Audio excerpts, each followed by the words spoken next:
Hi, everybody. Did you hear that tonight is the Great American Pizza Party?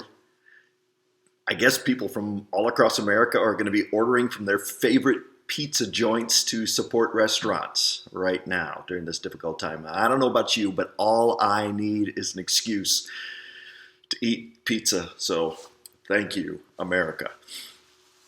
Well, you probably also heard yesterday that Governor Reynolds has issued stricter mitigation steps for Northeast Iowa through the end of this month. Everyone has been asked to stay home as much as possible, to limit gatherings to just immediate family only, and to limit leaving home, just except for essential reasons only, like groceries and medical appointments.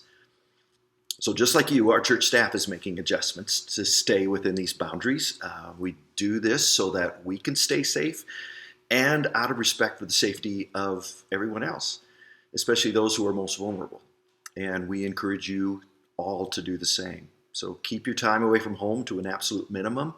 If possible, work from home. Now is the time to limit your physical interactions to just your immediate family. Wear a mask. If and when you need to leave the house, keep your distance from other people. Wash your hands. What we choose to do now is going to make a difference tomorrow. So how does this affect what we'll be doing on Sunday mornings? Fortunately, we've been planning to make some changes for the 3-week Stories from the Seats series that starts on Sunday. We are in the process of taping all 3 of the stories, and much of the worship has already been recorded. We are planning on keeping the host's role live so that we can stay current with announcements each Sunday. And all of this is going to limit the number of people that we will need to be in the building on Sunday mornings to within the restrictions issued by Governor Reynolds.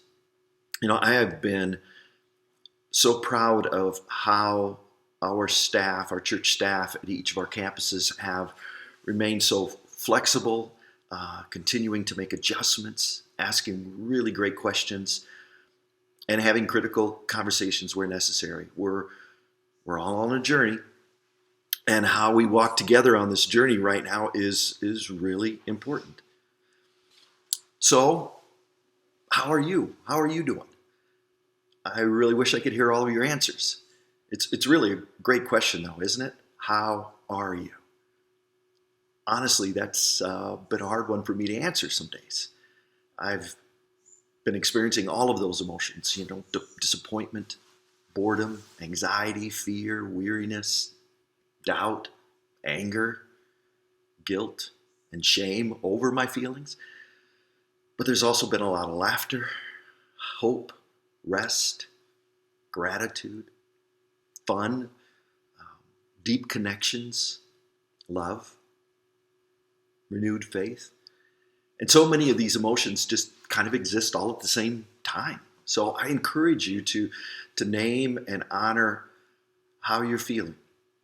Don't dismiss any of it. God made you this way to feel these feelings. It's important to pay attention to them, what's going on inside of you, what you're learning, what you're thinking, what you're hearing, what you're feeling. And as best as you can, keep choosing joy. I met with a few groups and teams this week that helped me to choose joy. In our Wednesday night journey group, we talked about how our Easter weekend was this year, and where we saw and experienced Jesus. And one story that stuck with me, one person talked about how their family secretly hid Easter eggs in both of their neighbors' yards. And they found so much joy as they watched those kids discover all of those little hidden treasures.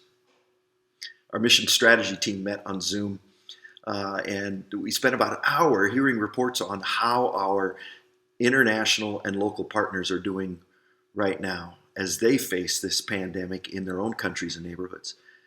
We took time to pray for our friends in Mozambique and in Haiti, and also locally for groups and organizations, partners like Habitat, Love Inc., Cedar Valley Angels, Tri-Pi, Youth Art Team, the Training School in Eldora, and our friends at Harvest Church in the Walnut neighborhood. So we invite you to be praying for for our partners too during these days. Last night, there were about 30 of us that got together for a virtual get-to-know group. We were reminded that we have to fight to stay connected right now.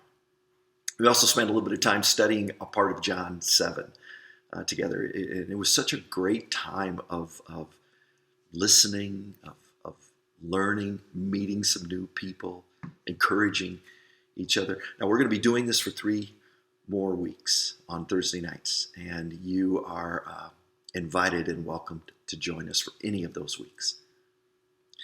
I really loved hearing stories from our church family about how you are growing and learning and connecting right now, where you are being encouraged, where you're seeing God at work.